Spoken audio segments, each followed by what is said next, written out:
د عمران خان حکومت د پای ته رسیدو په درشل کې دی. باجوه عمران خان څخه استعفا غوښتې. د پاکستان صدر اعظم عمران خان چې پرون ویلي و چې له ده څخه د باور رای د اخیستلو هڅه د یو بهرني هیواد دسیسه ده او په دې اړه یې لیکلي ثبوت په خبریالانو ته ښکاره کړي. پرون ماښام له خبریالانو سره د کتنې په مهال وویل چې دا یو رسمي راز دی او خبریالانو ته یې نه ښیي. ټاکل شوې وه چې عمران خان تېره شپه ملت ته وینا وکړي خو په نامعلوم دلیل یې وینا وځنډوله. عمران خان که څه هم د امریکا یا کوم بل هیواد نوم یاد نه کړ خو اشاره یې امریکا ته وه چې ګنې د حکومت د پرځولو لپاره یې دسیسه جوړه کړې ده.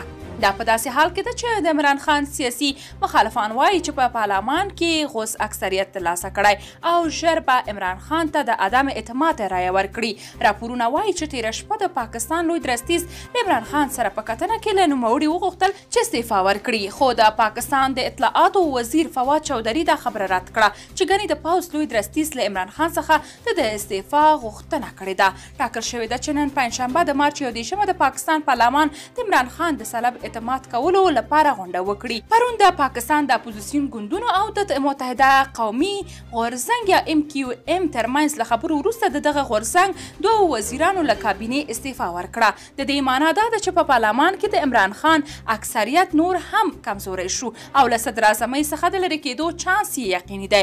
MQM ویلي چې له اپوزیسیون ګوندونو سره یې ائتلاف کړی دی.